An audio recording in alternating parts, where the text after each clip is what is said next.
Hey, it's Jocelyn Hillam. Welcome to the Positivity in Pregnancy and Motherhood podcast. I am your host, and I am excited to share with you some things that I learn and am learning in motherhood so that hopefully it can help you in your motherhood to make it a little bit better, a little bit more fun, and a little bit easier. Let's jump into today's episode. Hi, I'm Jocelyn, host of the Positive in Pregnancy and Motherhood podcast. I help pregnant women and mothers to find positivity in their season of life through changing their thoughts to work for them and not against them. I help mothers find the small, doable steps in thought and action without making drastic changes to their everyday mom life, and I can help you. Thanks for joining. Thank you for joining. Today I wanted to try a little bit of something different, and I wanted to try and tell a story. So if you've listened to my last few episodes on the Friday episode, which is my motherhood focused episode, I have talked about a four-wheeler ride that I went on with my family. And I want to try and retell that in a little bit more detail in story form. But I also am going to include mindset shifts that I went through during that four-wheeler ride. And I want you to try and pick up on them. I'm not going to point them out. I'm not going to tell them at the end of the episode. I just want to see if you can see where the shifts are and see how you might be able to apply similar shifts in your own life when you're kind of dealing with a hard situation. It was a beautiful Saturday morning. She was excited, up, happy, and it was just a good day. Her family had always wanted her to go on a four-wheeler ride with them. The hard part about that is they only had one four-wheeler and 4 kids, and all 6 of them did not fit properly or safely on a four-wheeler. So usually she just stayed home and had some quiet time while Daddy took all the kids on a four-wheeler ride. This Saturday, however, they had the opportunity to borrow a four-wheeler from a family member, and it was open for her to go for a ride with her family. She was open to this as they had a reunion to go to, which was north of their house. Driving distance, it was about 45 minutes away. Her husband had told her that riding four-wheelers would be about an hour and a half or so. So she was trying to get herself pumped to go. They start on this journey and they get into the mountains. They get up the trail and there comes to a point where there's a valley. Yellow wildflowers blanket the valley of these 2 hills. There are no houses, no cities, no cars, nothing close. And the fresh rain that had fallen in the night and throughout the week made this valley fragrant. It smelt amazing.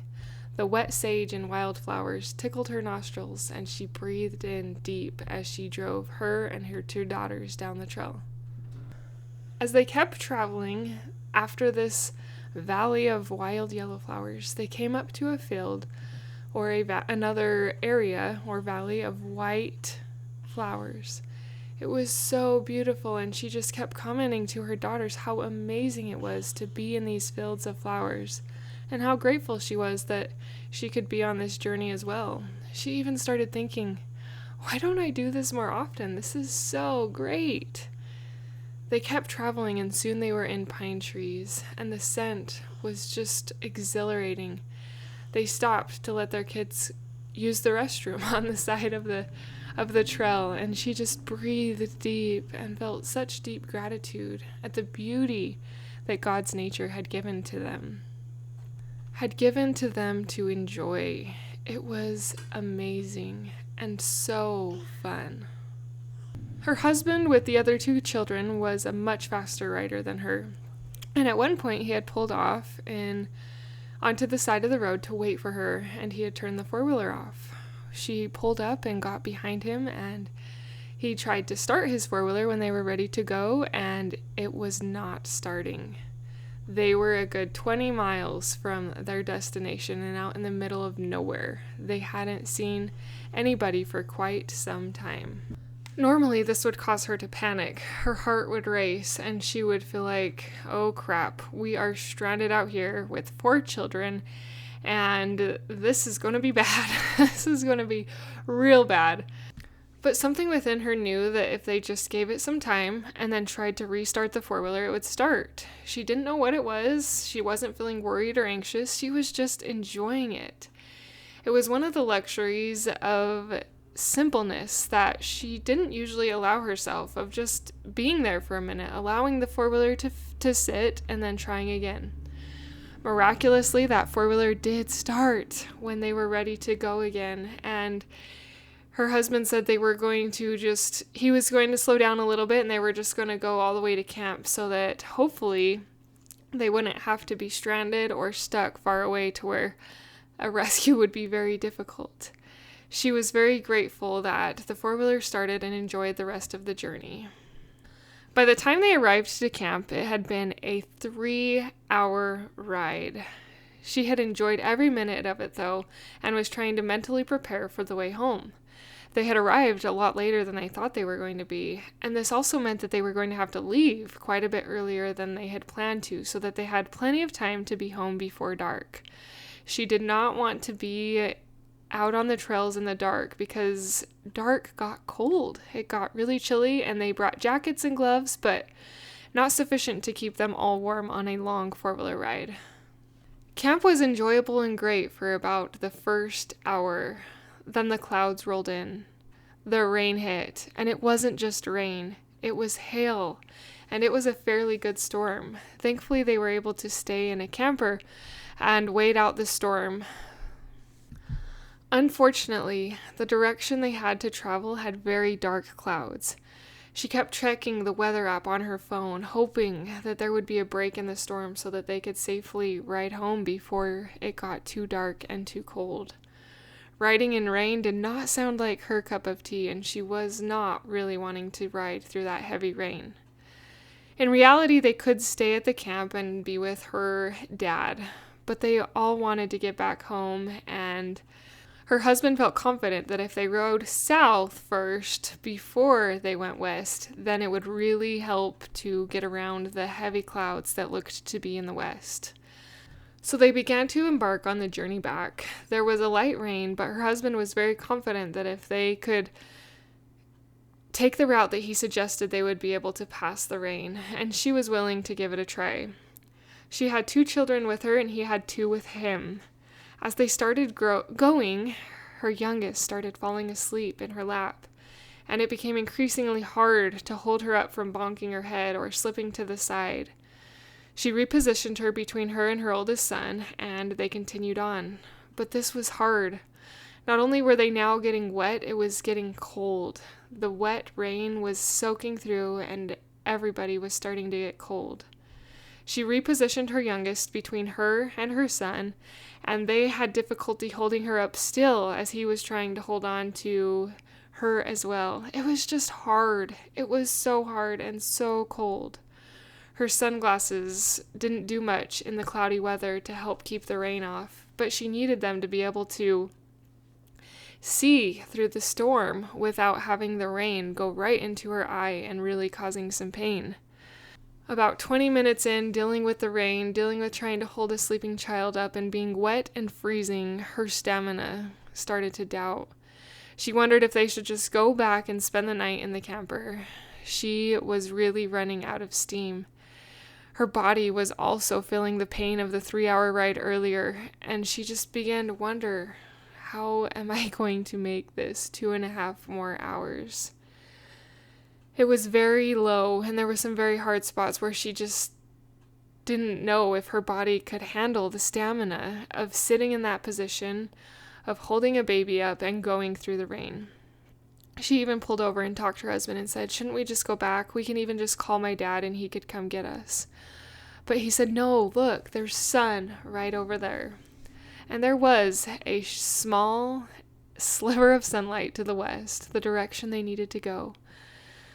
It felt so far away. He's like, we just need to ride a little bit faster to beat the rest of this rain and we can get there. So she recommitted in her mind to ride a little bit faster and to reach that sunlight. As they started again, she began to think about the pioneers and all that they had to suffer and endure. She had been on this four-wheeler for maybe an hour. Her body ached terribly. She was wet, she was cold, she was damp, and morale was low. But she had only been out for an hour. She couldn't imagine what the pioneers had to go through, days on end, going through very cold weather, walking, pulling, and doing some very difficult things in order to get their stuff to their destination. She had a whole new sympathy and tried to shift her mind. She really just felt like crying, but she knew that crying would not help. Crying would make everything worse. It would make the kids concerned, and it wouldn't be that great. So she continued to push on. She would sing primary songs every now and then, but then things were just hard. It was bumpy, it was wet, there were puddles everywhere. She kept getting sprayed with mud, and it was very hard. She wanted to think, poor me, why did I do this? Poor me, this is so hard. I don't know if we're going to live through this. But then she decided to shift, and she decided to think about all the ways that this could make a memory. Oftentimes in life, the hard struggles become the fondest memories to recount. And she started looking at that, like, what kind of story is this going to tell when this is all said and done? And it really helped to lift her mindset. Finally, gloriously and miraculously, they reached that glorious sunlight. While they were still damp and wet and cold, nobody was complaining, and they were all happy to keep going amidst the sunshine rather than the rain. She was so glad that they left when they did, so that they had time to soak up some of those glorious rays before it got dark. They continued back through everything, and they didn't pass a single soul. It wasn't quite as beautiful to her this time, as her whole body ached, and she was just ready to find a warm shower or a hot bath and a comfortable bed. Her arms ached from holding them up on the four-wheeler. She was saddle sore from having to straddle the four-wheeler, and her body just hurt. She didn't know if it could press on, but she had to keep going. Around halfway through the ride, she noticed that her gas light had turned on. Her husband had packed a gallon of gas on his four-wheeler, and he said he was also running low. They were still 20 miles away from their destination, and both four-wheelers had their gas lights on. When they had driven south, they had passed by 3 or 4 gas stations, but they didn't think that they needed to fill up. They had more than half when they had left camp, but now they were getting empty. They discussed among themselves, and she told him, we need to at least have one four-wheeler be able to get us home. He had already put half in his four-wheeler and just decided to put it all in his four-wheeler, kind of unanimously deciding that his four-wheeler would be the one to get them home. They started down the trail, and he got far ahead, and he stopped. And he said, you know what, you need to ride ahead in case you run out of gas. I can see where I need to come back and find you. So she jumped ahead of him in the four-wheeler and started cruising down the trail. She was so sore. Her body ached. And she had to do her best to keep her mind off of it. She distracted herself with primary songs, with thoughts of this making a good story, with hope that and praying that one of the four-wheelers would be able to get them home so that they could get gas and bring it back to the other ones. It was filled with a lot of different things to keep her mind off of the pain, especially the pain in her body. She wanted to make it home. She wanted this ride to be successful and to have a good story to tell. So she just kept going. At the end of the ride, there was a straight, long road, a long, straight dirt road to her house. She put her four-wheeler in eco mode, hoping to save all the precious gas that she could, and held it on eco mode until the headlights behind her started to disappear. Her husband's headlights were getting farther and farther away. At this point, they had passed a couple of people, and she wondered if her husband had stopped to help those people. She didn't know what to do. She conversated with her son and said, should we stop and wait for Dad? He said, I don't know, maybe we can wait at this white barn up here. But something in her said, don't stop. Just keep going. And so she listened. She didn't stop. It was a long, straight road. She knew she would be able to find him if needed, and she just prayed that everyone was okay, and she kept going.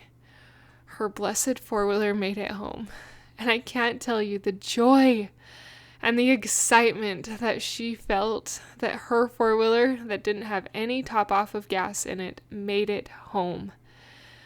Her body felt so relieved to get off of that four-wheeler, to get out of that position.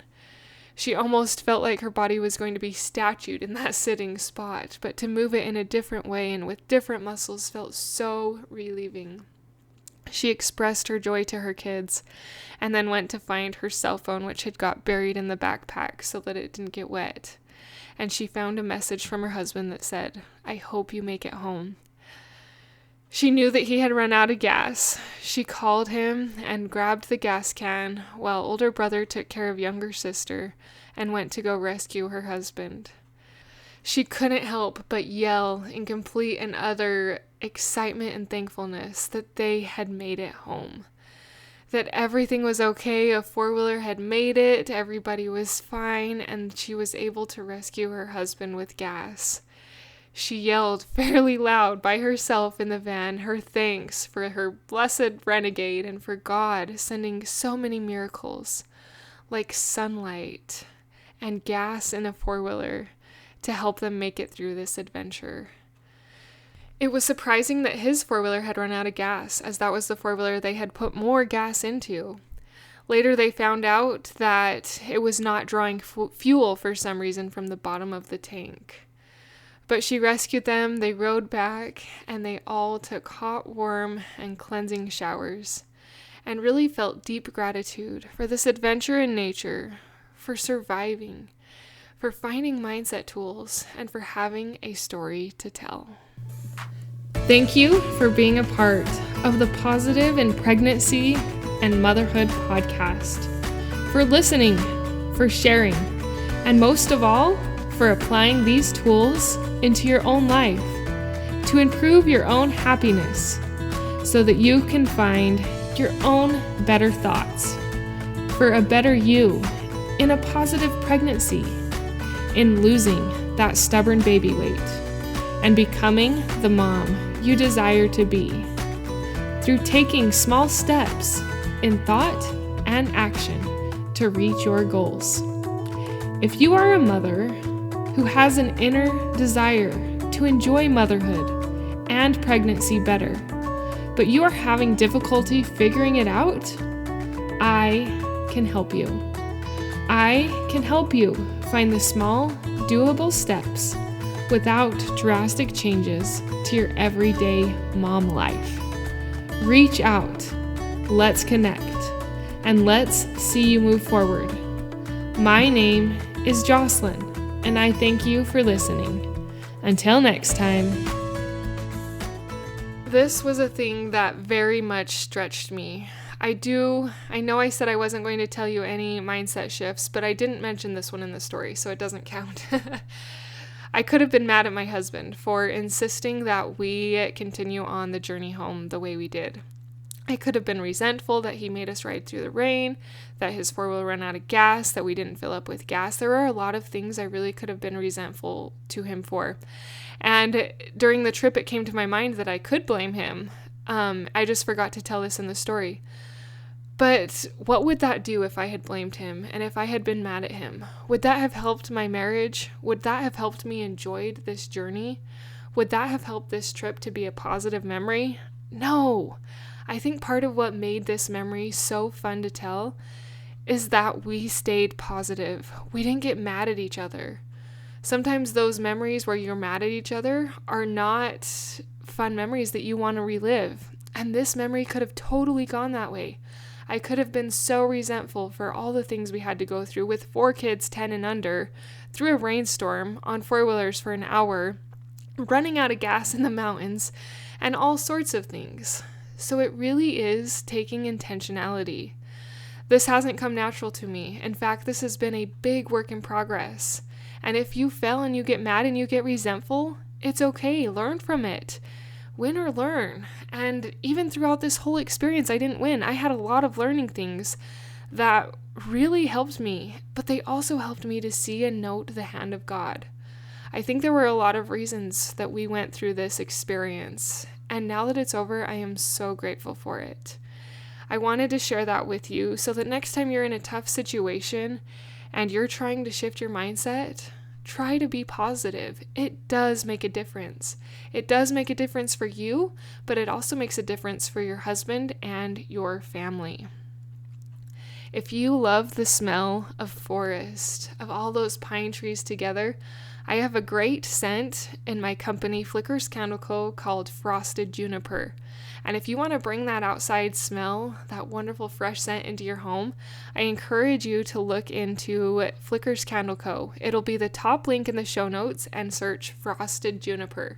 You can get a hint of what we smelt as we went through some of those wildflowers and forests this past experience. Thank you for listening. Until next time.